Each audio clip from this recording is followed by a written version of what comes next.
Alrighty, I think we are ready to get started. Yes, so welcome everybody, and a very big thank you to taking the time to be with us today. Whenever it's the morning for you or the afternoon or maybe at night, thank you again for being with us.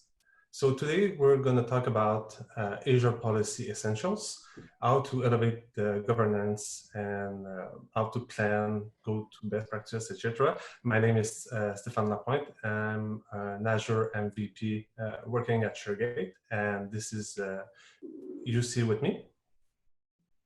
Hey everyone, good morning, good afternoon, good evening, wherever you might be. My name is Jussi Roine. I'm based in Helsinki, Finland. I'm looking at my picture in the welcome slide and I'm happy I did not wear the same shirt that I have in the picture, because then it would feel like I only have one shirt to use. Alrighty, so let's get started with Azure Policy Essentials. So a couple of housekeeping items when we move to the agenda. Have any questions during the webinar, feel free to use the Q&A functionality in Zoom. I'm a Microsoft Teams guy myself, so I'm still I'm learning how to use Zoom as well. So if you have any questions, comments, feedback during, we'll try to pick up as many of the questions as we can during this. And when we are done with all of the content, if you have any further questions, feel free to shoot them as well. So on the agenda today, let's get started with the traditional versus the modern approach to governance. And then we actually move on immediately to Azure governance functionality and services. And we get started with Azure Management Groups, which is a fairly simple concept, but it gives you a powerful way for managing how your users, how your developers and IT pros get to use your Azure subscription, or if you have multiple subscriptions. Then we have a look at a couple of the common cloud adoption strategies, as well as what other services we have available to help with Azure governance. And then we take a bit deeper dive into Azure Policy, Azure Blueprints, and Azure Arc. Azure Arc itself isn't specifically part of the governance bits, but it makes for a nice approach if you have a hybrid architecture and you also want to build on the governance. And we do have a couple of demos on this as well. And the session will be recorded, so you will be getting the link to the recording after we wrap up with the webinar. And last but not least, let's do a Q&A if there's any questions at the end. Anything I'm missing, Stephane? No, I think everything is great from there. And like I said, don't be shy to ask questions. I'll be monitoring the Q&A section in Zoom. So yeah, let's get started. Excellent. And I think many of us have been working from home in the past few weeks, myself included. All of my kids are home now. I did allow them to watch Netflix a bit longer today. So if you happen to hear a scream from the background, it's not me. It's probably one of my kids. So nobody's being murdered. Yeah. Yeah. All righty. So let's start with the governance for the cloud. And these four key tools in Azure are really the ones that allow you to build a real governance approach for the cloud. With management groups, you define your hierarchy in here. And typically organizations might have multiple Azure subscriptions. So when we talk about Azure subscriptions, that's the subscription where you typically put a credit card, or you have pay-as-you-go or a prepaid subscription that allows you to spin up services in Azure. And then when we talk about Azure tenants, we mean the Azure Active Directory that's typically shared between all of your Azure subscriptions. So Azure Management Groups allow you to define this structure so that later on, when you define policies, when you define blueprints, when you need to take control of one or more subscriptions, then you will leverage that management group structure that you initially create. Azure Policy, I like to call these the modern group policies, in the sense that back in the day, let's imagine 2000 maybe, with Windows 2000 Server and Windows 2000 Advanced Server that I really liked at the time. They gave us group policy objects that allowed us to define different sort of policies that would then allow or deny or configure workstations, user access, different services within the local network. And now with Azure Policy, we can enforce and build this same sort of control between one or more subscriptions. And it also affects our users who might have access to our subscriptions, and they can configure different things in there. So Azure Policy is probably the key here. And then Azure Blueprints, it's relatively new, and it allows you to create a blueprint that ties in one or more policies, one or more resource groups, and allows you to have these between different subscriptions. So you can spin up a new subscription that is based on a blueprint, and the blueprint can allow or deny certain capabilities from an Azure subscription. Yeah. And last, but yep. Yeah, I just want to add, I really like to think about blueprints, about pre-baked recipe that you do and that you can apply to several subscriptions. So you come up with what you need. Yeah, so basically permission, policies, deployment of RM templates is basically what you want to, how you want your subscription to look like. And after that, you can repeat that and deploy that to several subscriptions. So it's really a good tool to apply governance at scale. Yeah, I'm seeing a lot of ISVs and also ISPs, companies providing different services to their customers. I'm seeing them leverage blueprints because they can predefine. They might have a customer paying for a basic package or a customer paying for a premium package, and they can have two different blueprints that automatically deny or remove certain functionalities from an Azure subscription without fiddling with different permissions that much. And then finally, we have resource graph. And typically you're using this when you go to Azure portal and you need to list everything you have in one or more subscriptions. Then you're leveraging resource graph, and you can also use command line tooling. You can use APIs to quickly query and understand what sort of resources you have at your disposal. Okay, so this is kind of the big picture on all of the capabilities that we have. Let's the traditional approach to control. And for the traditional approach to control, we typically on the far left, we might have developers, we might have IT pro people. They might be doing something called DevOps approach, or it might be that they are definitely not doing anything together. So the IT pro might be provisioning something, the developers might be asking for something, and everybody's kind of struggling to get things done. And then instead of a firewall, like back in the day again, you might perhaps have a system admin or a cloud engineer who are those people who are sanctioned to actually deploy something to the cloud.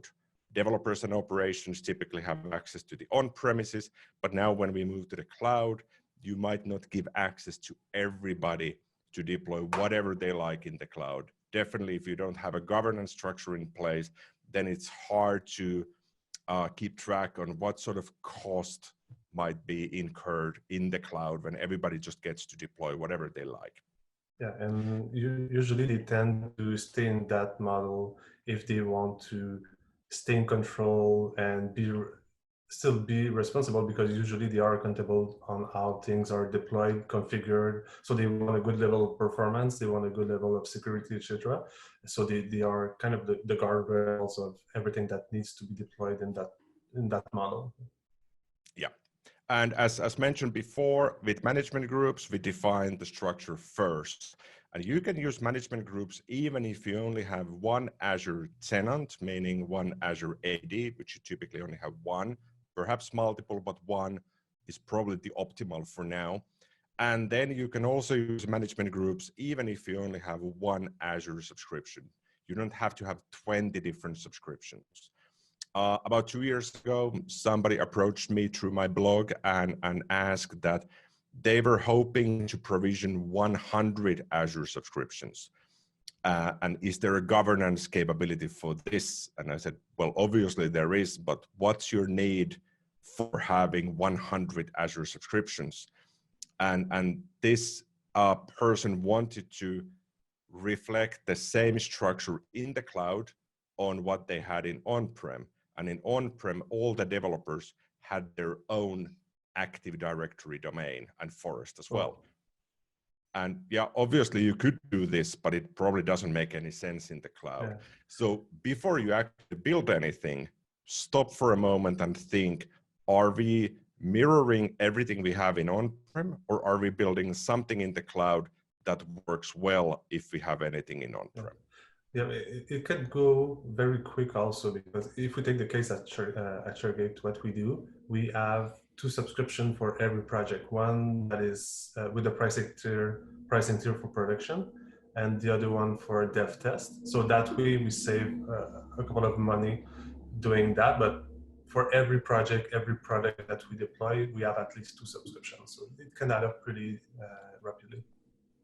And if I understand correctly, you have multiple subscriptions then, but they all are aligned with one Azure tenant. Yeah, they are all under one tenant. That's a big difference compared to your example. Yeah. Alrighty. So then when you have management groups in place and you can just have one management group and one subscription and one tenant, or multiple of any of these, then you start defining your policies. And you can stop there. You don't have to move on to blueprints if you have no need for it. And a lot of companies might not have a need for blueprints. Some might have, and they leverage those more heavily. But policies, that's the key here. And last but not least, on this approach is cost management. Obviously, you want to manage cost because Azure Policy is super useful if you want to deny that users are not deploying certain resources that might cost too much or are too expensive for the need. And with cost management, you will then track what's actually happening and what's the historical value based on the policies that we've set. Yeah, so I would just add that in that model, developers and operations, since they are not the people that are creating and managing resources themselves, it's a decentralized model. Cost management is really important because they need now to be accountable for the costs that they occur in their project and their stuff. So yeah. Alrighty, so moving on. The governance structure then, you can choose between a centralized model or a federated model. You could mix and match these as well. And if you feel this tingling feeling now that you're not perhaps sure if you've chosen either one, that's fine as well. But these 2 models are typically the ones you would get started if you're just starting with Azure and if you're building the governance model from scratch. But oftentimes companies have built Azure already, a lot of services in there, and then later on they might tackle on governance when these tools have become available in the past couple of years. So with the centralized model, typically IT might be the department that drives everything, as opposed to in the federated model, there might be one or more business units that drive different Azure aspects. And if you use larger sets of Azure services, you might have one Azure subscription, but different business units working within the same subscription. You don't have to split the subscriptions between the business units. Then in this sort of federated model, it's super important that you govern who gets to do what, because if you fail on those configurations, then a person from business unit A might accidentally do something in a different resource group that the business unit B owns, and that person might not realize what they're doing. They might be deleting something because they feel, oh, this is something we don't use anymore. As opposed to in the centralized model, everything kind of goes through the IT, and then that might cause additional delay. You might have a ticketing system, you're requesting for a new virtual machine, it might take 3 days that you finally get it. So oftentimes you need to find your balance between these two models. And I'm seeing more and more companies going for the federated model nowadays. I have a question in the chat from Tijani. I wish I said it correctly. Which one should you prefer in a VDC scenario? So VDC probably refers to a virtual data center scenario. With VDC, and this is generalizing it quite a bit because obviously different companies treat VDCs differently. But oftentimes, if you have a local data center, you might have one or multiple. That typically is a centralized model, and then you split those services to a federated model. So centralized model, IT manages the hardware, the cabling, the racks, the servers, the assets, but then they might have this virtual federated model on top of the centralized model that they might have some sort of self-service on top of that. And I feel that works quite well in the cloud, but in the cloud, because you have less to do, you can simply just go to the federated model. That way you define the governance approach, perhaps through IT. So the governance layer might be centralized, but then everything the business units get are federated. Alrighty, so moving on to Azure Management Groups next. And as I mentioned when we got started with this one, this is fairly simple to configure, but at the same time, when you do the initial configuration for this, some of the selections are locked, meaning that when you build your model for Azure Management Groups, you define the naming and you cannot change that name later on. You have to create a new group and name that differently, and then move the subscriptions from that management group to the new one. So oftentimes it pays, there's this added benefit that when you define these solid fixed structures, that you would also think a bit that should we name these based on the business unit? Because if we have these yearly organizational changes where we change the business unit names, then we don't want to go back to Azure governance every year to change everything. So it perhaps makes sense to think this first, then actually doing it a bit later. It's rather easy to do later on. So instead of talking about this, let me show you this. So hopping to my Azure portal, Stephane, can you see my screen okay? Is the font size good? Yes, perfectly. Excellent. I hope nobody's watching this over a 5-inch mobile phone screen, because then it will be super tiny, but you get the recording regardless. Yeah. So what I want to do here, so this is my Azure portal, and I've got a bunch of subscriptions in here, and I've configured my Azure portal so that it opens the home screen, not with any custom dashboards. So let me have a look in here. When I scroll down, I've added cost management and billing in here. And under cost management, I've got management groups. So I can go through here, or I can simply say all services and type management. It's readily available from as well. So what I have in here, I've got a couple of subscriptions in here, and then I have a couple of management groups. And I also have something called the tenant root group, and this is made for you by default, so you don't have to create this first. Everything else you create. So I've got two. I've got one from Ignite, Microsoft Ignite conference from last year. This was a test for that, for one of my demos. And then I've got an imaginary Coho winery production environment. And if we open this management group, I can see from here that I've got one subscription that's under the Coho winery production. And that's really all there is. I can add more groups in here, or if we back up one bit, I can also select any of the subscriptions from here, and I can also move these between the different management groups. So if I've got 3 subscriptions here under the tenant root group, I can choose to move this subscription to a different place.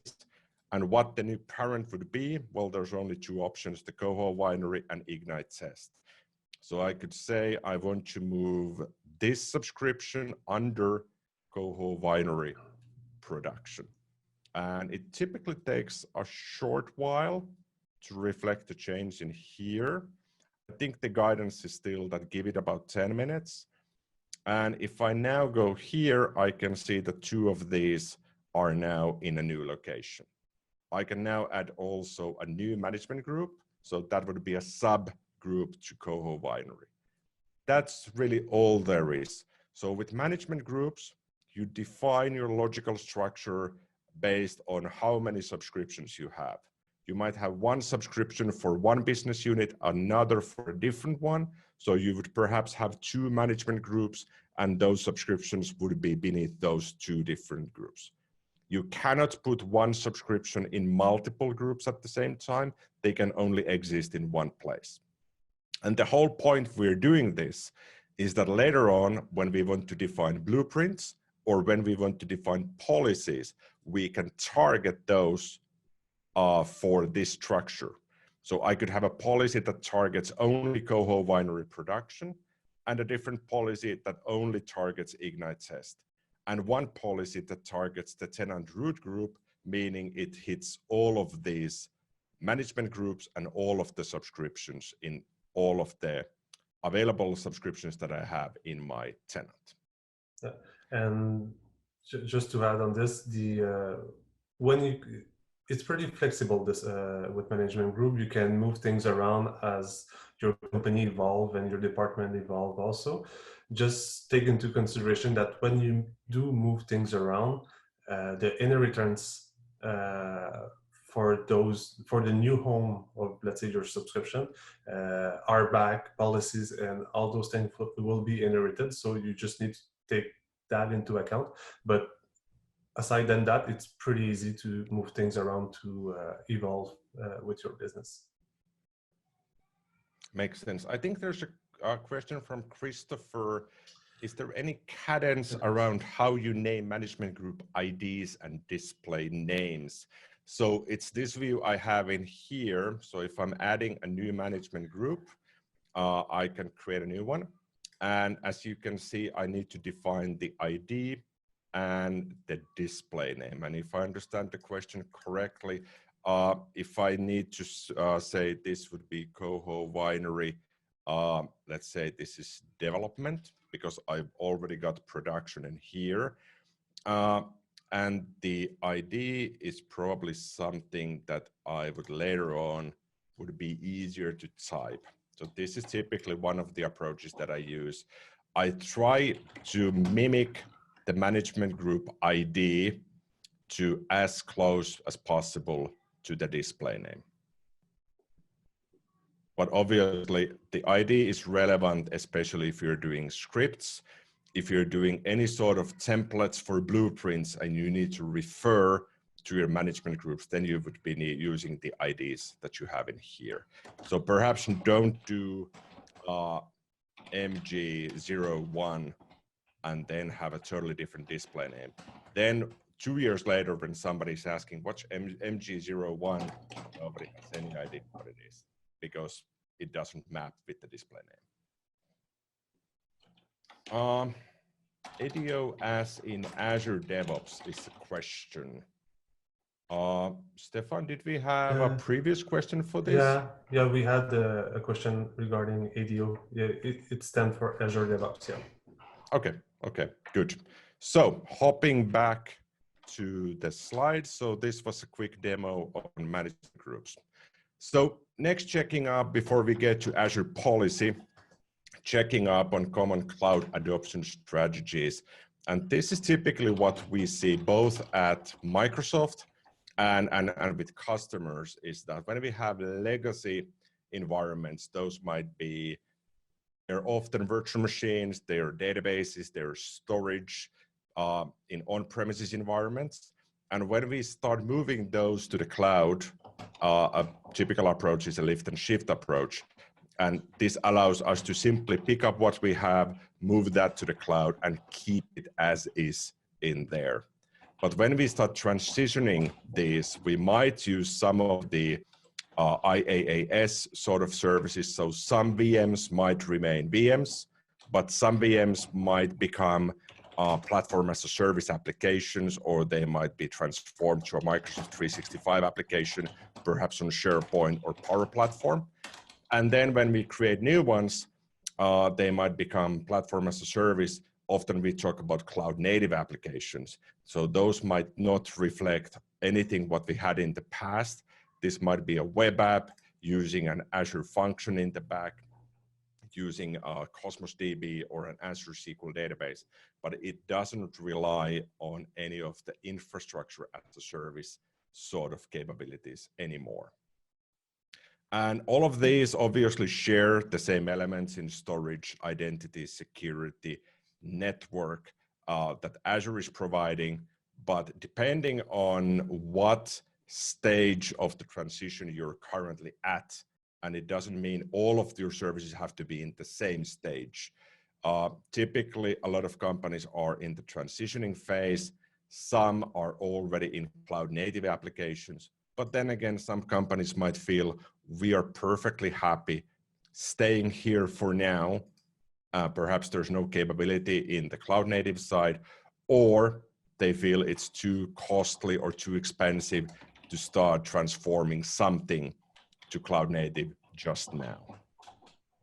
Anything to add here, Stephane, that I'm perhaps missing?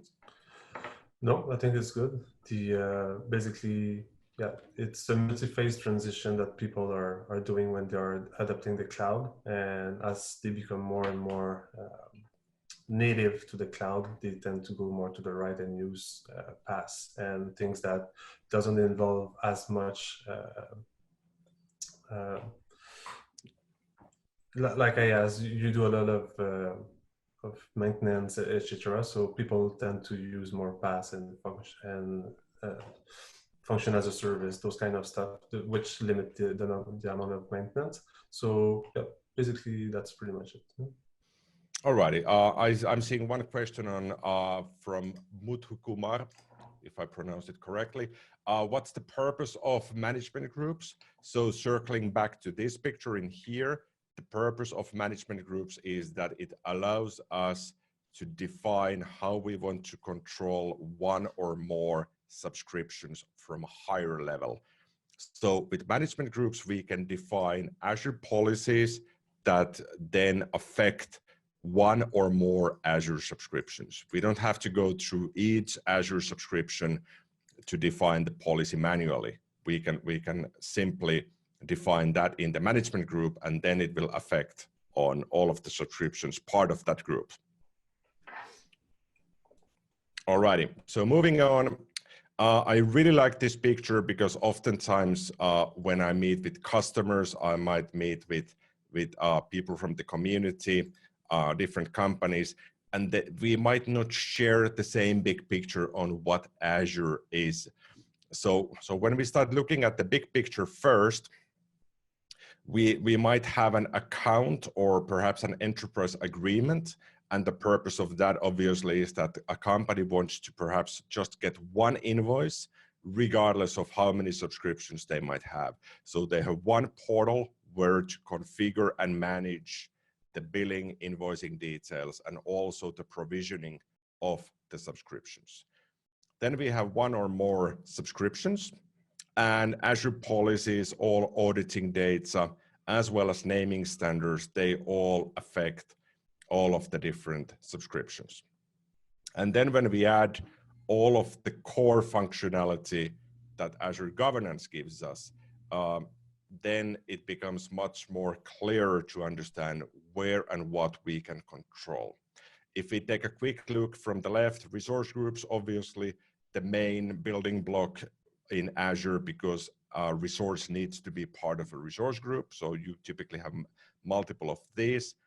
Then whatever resources you're building on, you might be tagging those resources by adding metadata so that we perhaps know that this type of a resource has this owner, or this type of a resource has this billing details.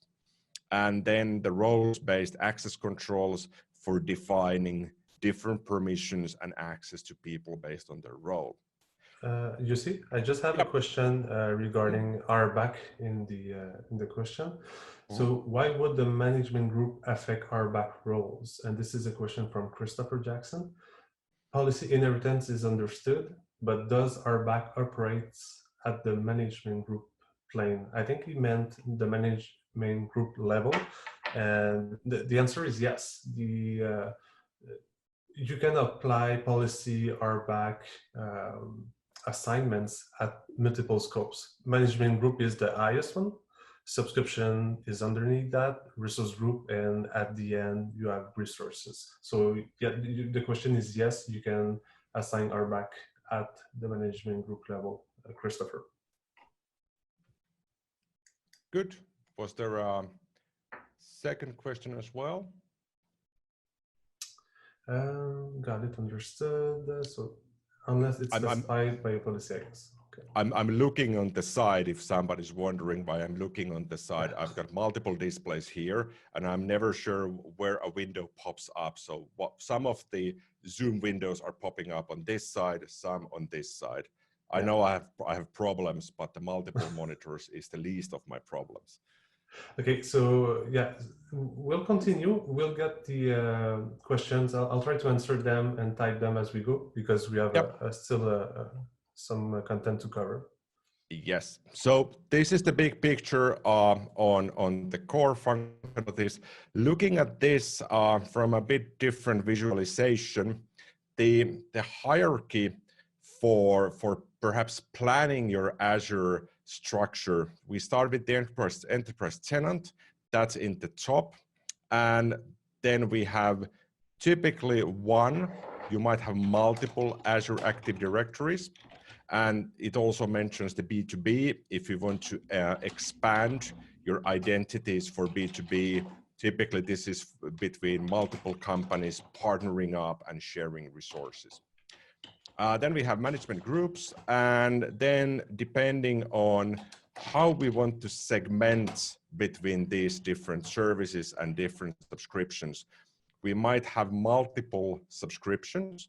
So as Stephane mentioned before, ShareGate is using 2 subscriptions per application. You might have just one, or you might want to segment each application between these different segments.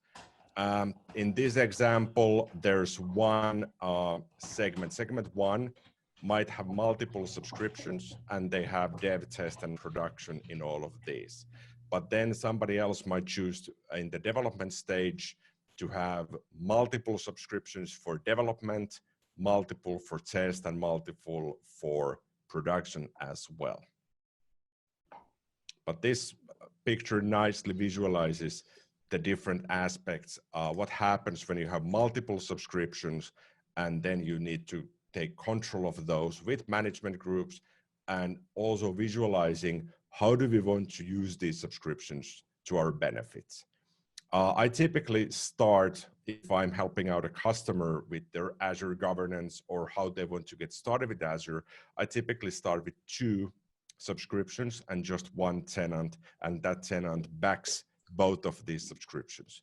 Why 2? Why not 1?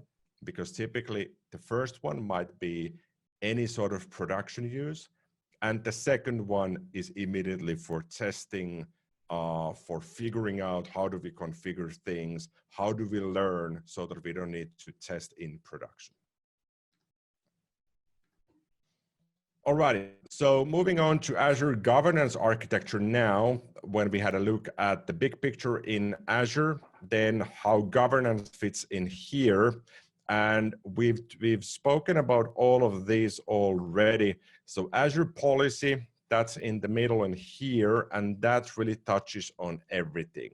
regardless if you access Azure through the portal, from any command line tooling. So you might be using PowerShell or the Azure CLI, the cross-platform command line tools, or APIs or third-party tools. They all go through the policy engine. So regardless of what policies you have in place, they will affect regardless of which tooling you're using to configure or access anything in Azure. And then Blueprints obviously leverage the policy engine, and Azure Resource Graph provides the querying capabilities for everything you have in Azure.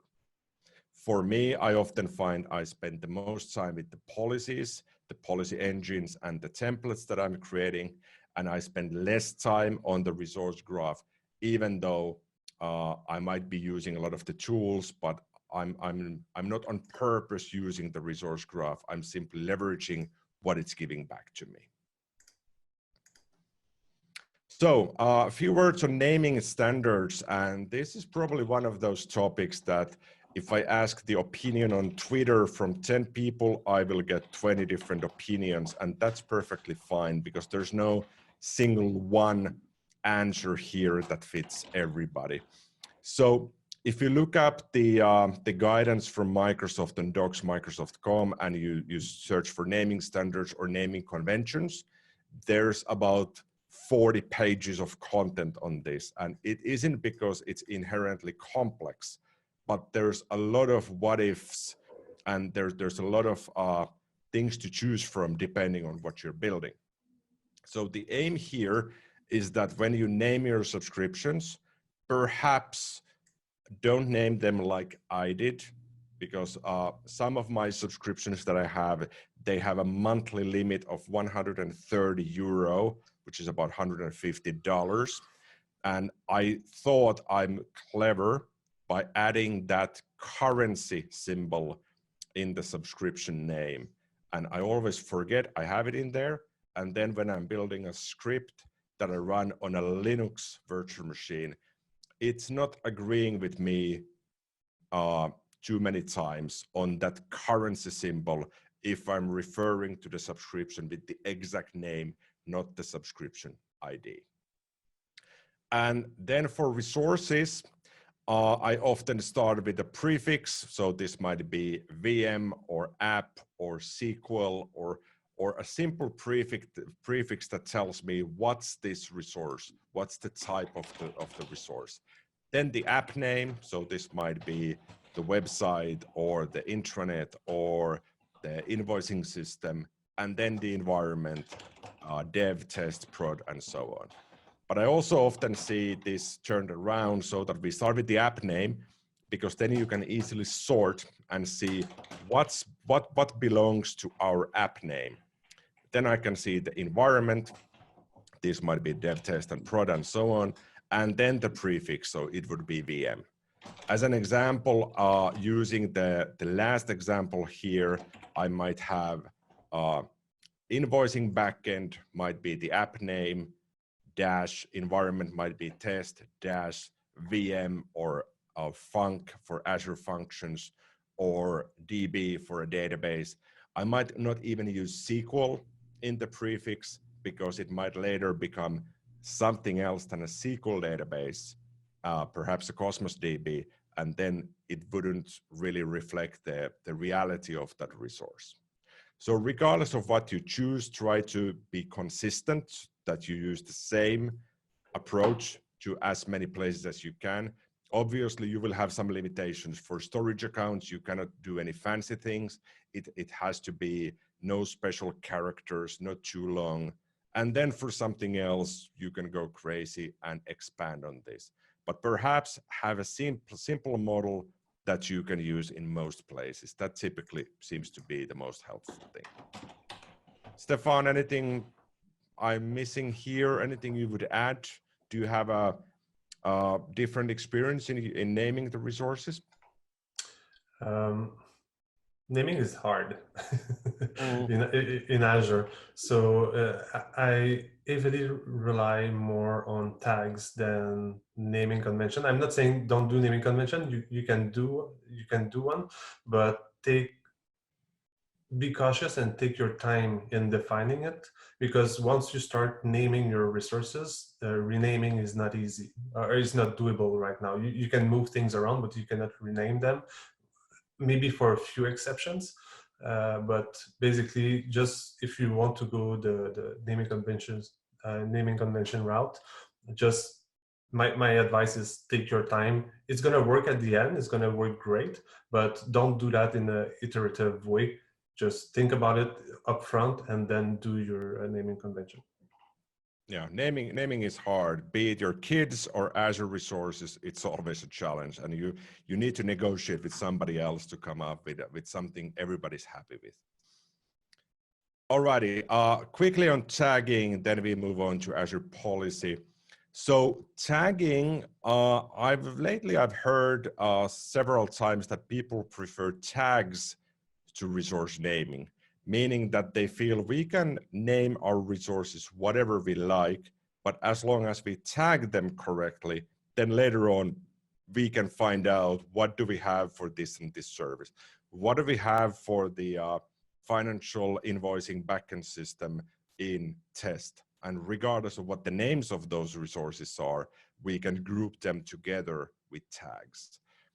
And you can have one or more tags per resource. Often what I see is the ownership information. That's probably the most important thing. We find something was deployed, who owns this? Who should we contact about this? So that's highly useful. The purpose is also useful. Is this in test? Will this be needed a year from now? Is this something that's confidential? Something that guides us when we go through, when we manage, and when we apply governance rules later on. I think this is fairly self-explanatory, so I'll keep it short for tagging. But then moving on to Azure Policy. So this is the most, this is the feature that has the most capabilities, and I wouldn't say it's easy, but you're perfectly capable of locking yourself out as well if you get too fancy with the policies. It's exactly the same as back in the day with group policy objects. You would decline or deny that you cannot open Task Manager, and suddenly you realize you're the domain admin and you cannot open Task Manager anymore, and you feel helpless. So with Azure Policy, always start with the easy bits, and might be useful to have a test management group where you define your policies first, then you test against your test cases before distributing those policies further throughout multiple management groups and multiple subscriptions. And as I said before, in Azure Portal, CLI, third-party APIs, they all go through the policy engine, and depending if you have one or multiple policies, they will all be evaluated, and they will then affect your resources, your access to the resources, or how they fundamentally work in your subscriptions. So let's have a look at Azure Policy and Compliance here. So once again, I'm hopping back to my Azure subscription, and let's go to Home first. So what I want to do first, I've got Azure Policy in here, and you might not probably have it in your quick launch. So just click on All Services and type Policy. You can find it from here. And with Azure Policy, there's two things we can do here. We can check for compliance, and then we can check what sort of assignments we have in place. And now when I'm looking at the 3 blue dots loading, I am thinking if I need to refresh my portal. Let's try again. This is always exciting. I did sacrifice 2 virtual machines before we got started with the webinar for the demo guides, but I think it wasn't enough. One of those was a Linux, one was a Windows server. Okay, so what I'll do is, because I really want to show this, let me go here. This is loading nicely. Let me click on Policy. Let's see now. Feeling hopeful. Let's see. If it fails for now, let's hope it will auto-fix in a sec. So what I'll do meanwhile is I'll go to Security Center first. And from Security Center, I think we broke something in the cloud. There we go. So it was fixed. In Security Center, I'm using the free tier of Security Center. So everything you see in here works even if you're not upgrading to the standard tier that costs you a little bit extra per month. So once again, we can see the management groups in place in here, and this is the structure that I had in place. And I can now have a look, let's have a look at the tenant root. And from here, I can see that I've got a default policy that could be set as the effective one. And I can assign a policy from here and say everything under the tenant root group, the management group, will automatically get this policy. And if I look at the parameters, so this is the default policy that Azure Security Center provides me. And it has a lot of useful settings that I can now configure. Do I want the automation account variables to be encrypted? Perhaps yes or no. Let's at least audit that. So you need to go through these first to understand how they work. But once I'm done with these, there's also a remediation task that if there's already resources that haven't received these policies, I can then forcefully and kindly ask that perhaps let's go through those as well. And I need a managed identity for this, and that needs a location as well. So you need to choose something you're fine with as well. And then I could deploy this one. Let me hop back to the policy because I want to see if it works now. There we go. And you can see that I am 95% compliant with all of my policies. I've got some subscriptions that are not happy. There's one policy called append cost center tag and its values from the resource group down to the assets in the resource.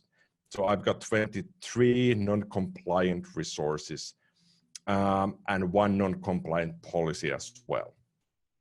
And if I want to create new policies, I can assign a policy from here, or I can create my own under definitions.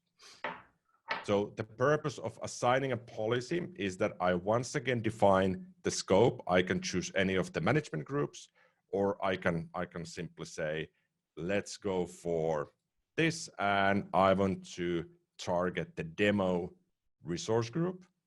And for the demo, I want to choose one of these predefined policy definitions I have. So there's about 400 policies already that I can choose from.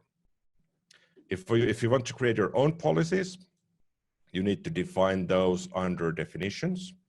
So I can create a new policy from here, and then I need to either import a sample policy from GitHub, and it's a JSON file. It's an ARM template in essence, but defined in JSON. And I can type it in here, or I can use Visual Studio Code that has useful tools for this as well. And then I can create my own custom policies that I can then push down to management groups or simply target a resource group as well. Anything I'm missing, Stephane? Nope, so far. We had a question though regarding from Rohit. Rohit, just pardon my accent if I name it wrongly. Could you please elaborate on audit if not exists and deploy if not exists in policies?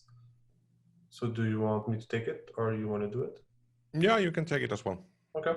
So the difference, Rohit, for basically audit is just to report you through compliance that a resource does not exist, or yeah, it could be a sub-resources, let's say a VM extension. It could be really something that you deploy.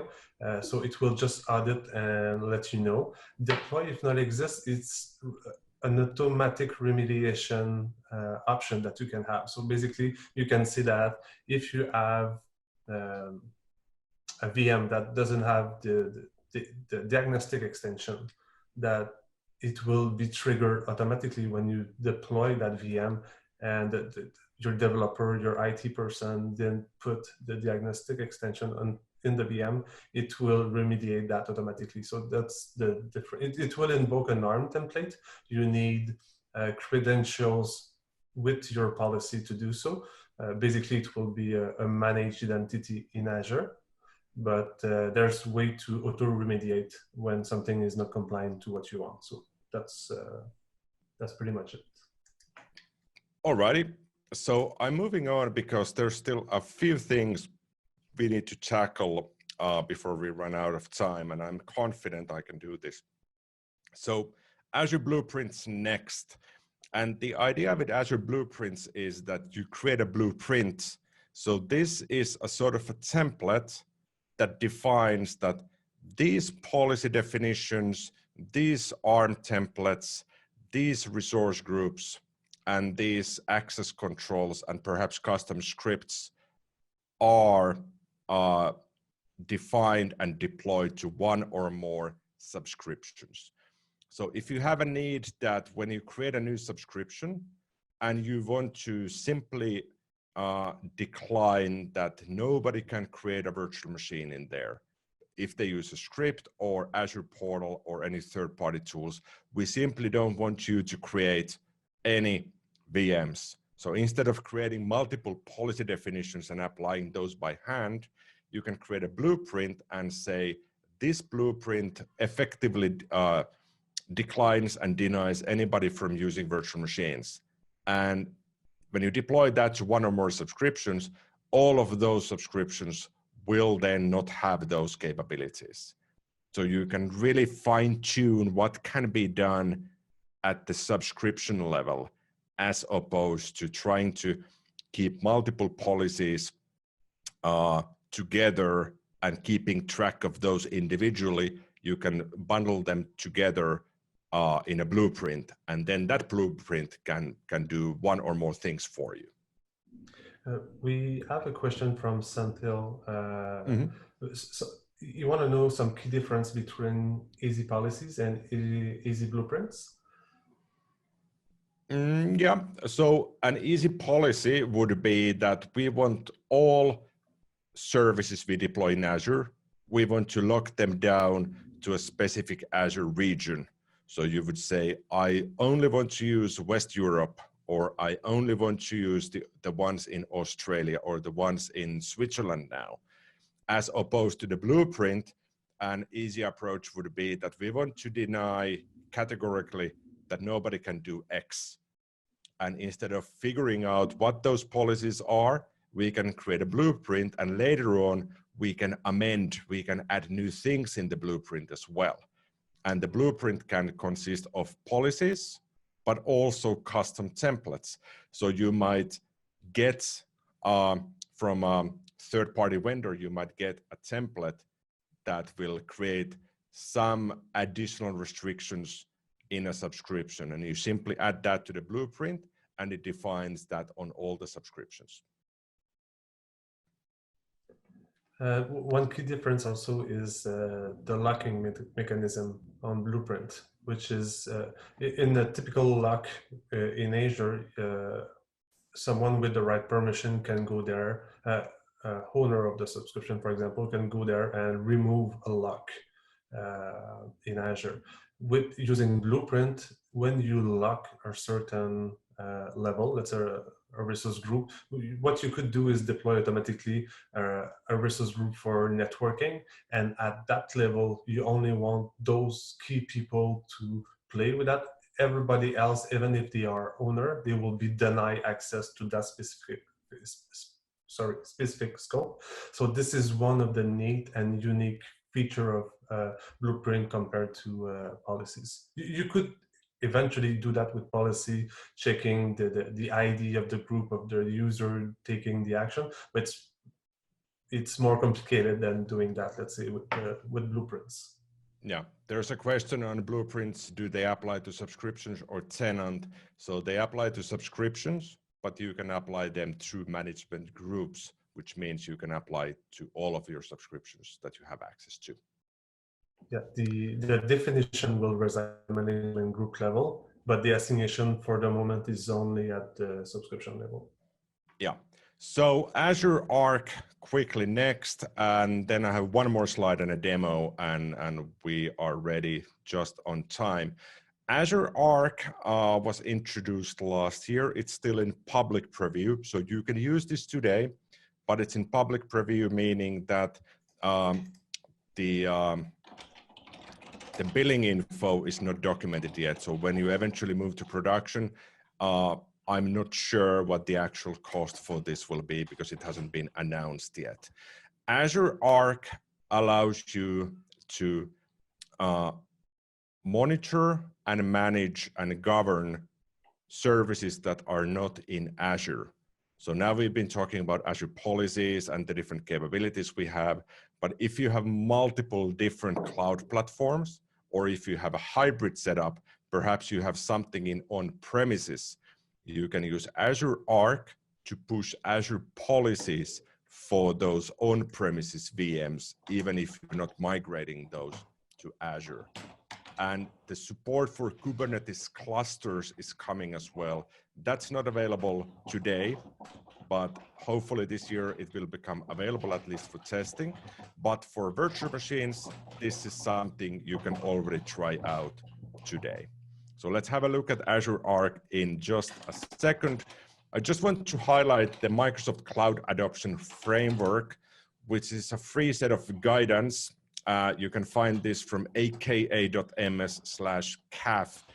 And with CAF, you get a lot of guidance on migrating to the cloud, but also for governing, and I'm taking my red pencil here.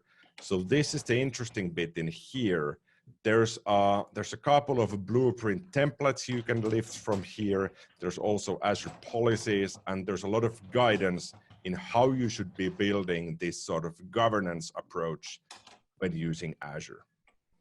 So we have 2 minutes. I promise to be quick so we get done in time. So Azure Arc, if you want to try this out, you need a virtual machine somewhere not in Azure. So I've got a few in on-premises, one Ubuntu Linux, one Windows Server. It's got a funny name because I didn't rename this early enough before I enrolled this to Azure Arc. And the great thing that I can do, I can manage this VM from Azure, even if that VM is in on-premises. And if I click on policies, I can see that I've got a bunch of policies in here that I've pushed down to those VMs. And this doesn't require a site-to-site VPN. So it works even if it's a bit disconnected, as long as you have network access in between. So one of the things that I did do, I pushed down the Azure Log Analytics agent for Windows VMs. This went through. And once that's in there, it means I get data back from those VMs back to my Azure Monitor and my Log Analytics workspace. So this is something that's coming. I wanted to highlight this quickly so that you understand there's this hybrid capability as well. So super quickly, recap and lessons learned. We had a look at the foundations of good governance plans and what services we have available. So Azure Blueprints, Azure Policy,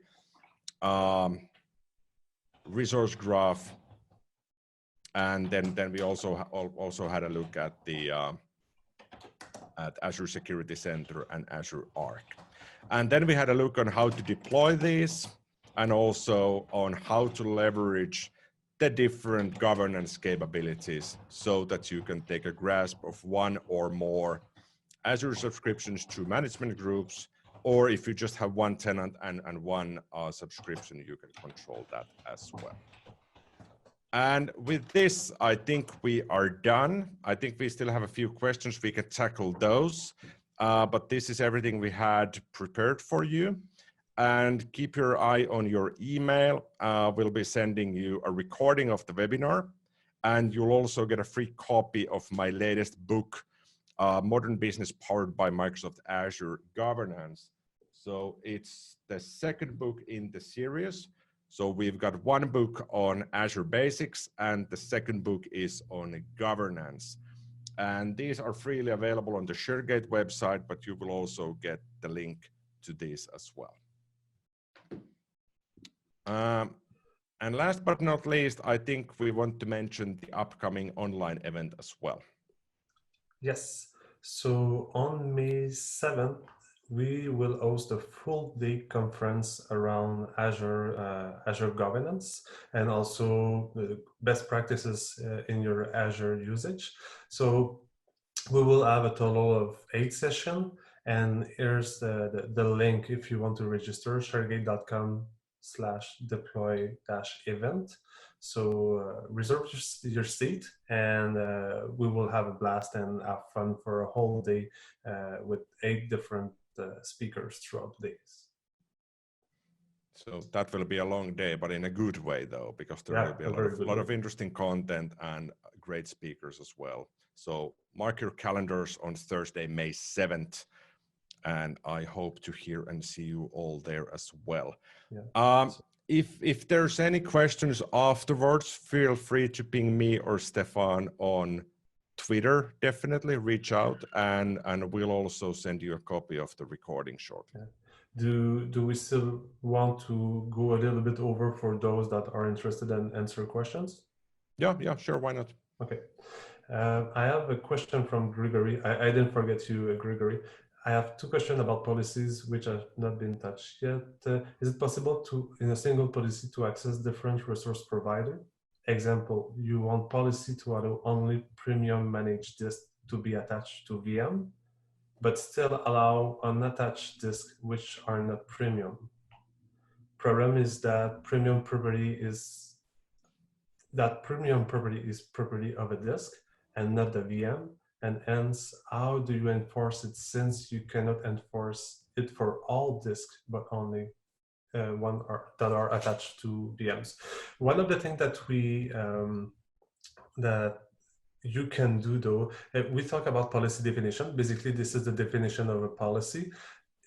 When you assign that definition, usually a policy, it's a good practice that it does only one thing.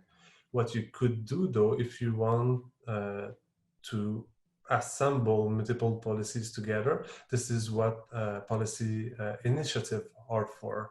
Basically, it's a group of 1 to n amount of policy that you group together. So you could do 2.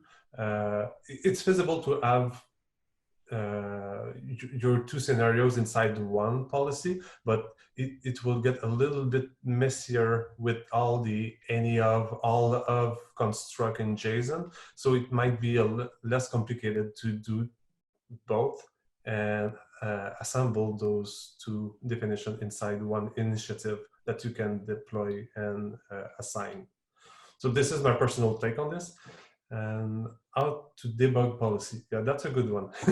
How to debug policies, because it can take a lot of time and especially hours to sometimes to see the result. There's a way using the REST API that you can trigger manually the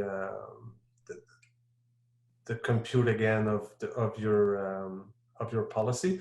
One thing that I really like though is to use Azure Resource Graph for this. So usually I have, you know, the condition that you put inside your Azure policy.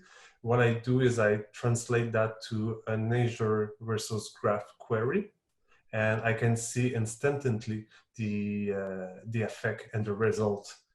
I can have the answer usually in a matter of seconds running the query, instead of having to wait for the policy engine to run through all my resources, let's say 30 minutes after. So the feedback loop is not that great at the moment, but using tools like manual triggers to retrigger the run for policy and using Azure Resource Graph, it's a pretty neat tool to help you reduce the feedback loop for your development.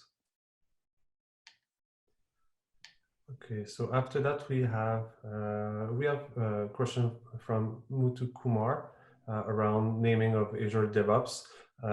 Basically, you can name your pipeline the way you like. Those are really just a display name, so you can rename them as you like after.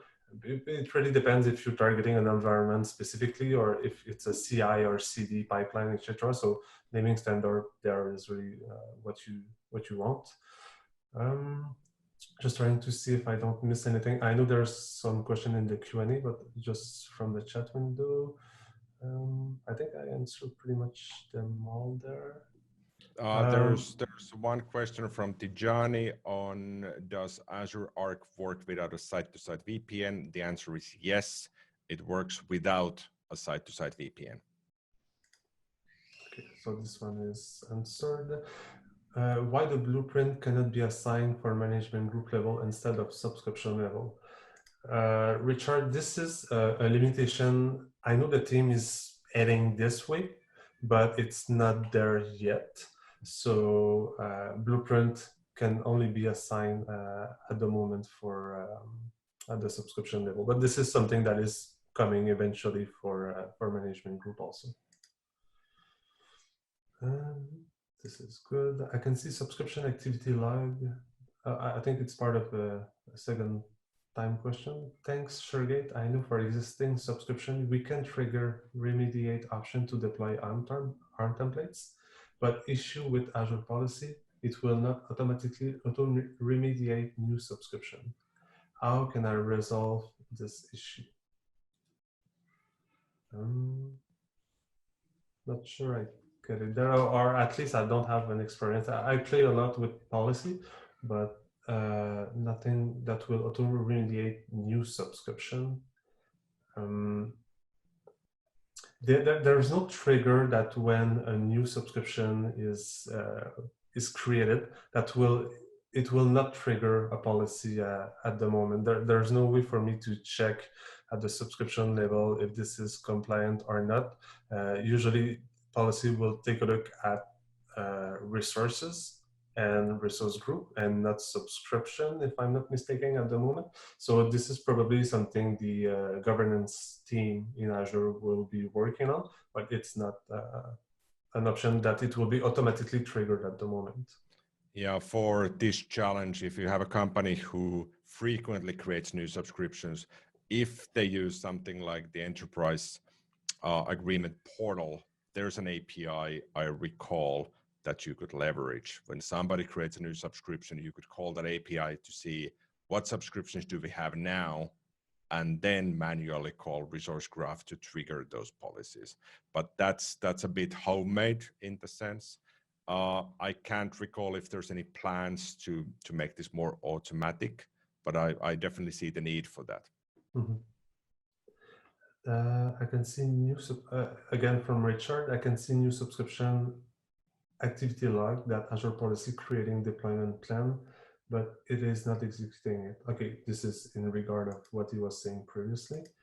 A question from Anuj, is it a remote session? I think it refers to the deploy online event. Yes, it's a remote session in the sense it's an online event. The time zone obviously will affect if it's remote for you in the middle of the night or in the morning. There's one follow-up question from Tijani on Azure Arc, and if it works without VPN, the site-to-site VPN, yes, it does. How does it work? Simply by using the public APIs in Azure Arc.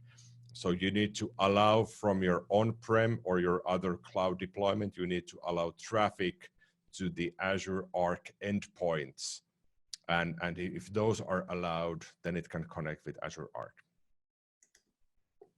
Okay, thanks again. That's really great. Thanks, Chris. I have a policy to deny resize of VM's queue. And this is a question from Ramakrishna. While it's on, there's anyway quickly allow specific user only can make change without disabling the policy. Yeah, this one is, yeah, I can see the need for this. So basically you want to deny the resize of VM's queue, or for a specific size, I guess, but you want to only allow certain people to do that action. So you will have access to the person invoking the action on your Azure resources. You could always limit and in your policies say, if this is the principal ID or the object ID of the entity calling the action on that Azure resources, let it go through. So you basically, it will not be that user friendly, because you will need to do that in JSON definition of your policy. There's no UI thing for this now, but it is feasible. You can do that. So I think. Alrighty, I think we are done with all the questions. Thank you for attending. I see we still have plenty of people online. These were all the questions. This was all the content we had. Please feel free to reach out through LinkedIn or Twitter or what have you to either me or Stephane if you have any follow-up questions, and we'll be sure to send you the additional resources and the links, and sign up for the event. I hope to see many of you there. Yeah, thanks you again for your time, and see you soon for the, maybe before, or at least for the deploy event by Sugar. Yes, thank you. Okay, bye-bye.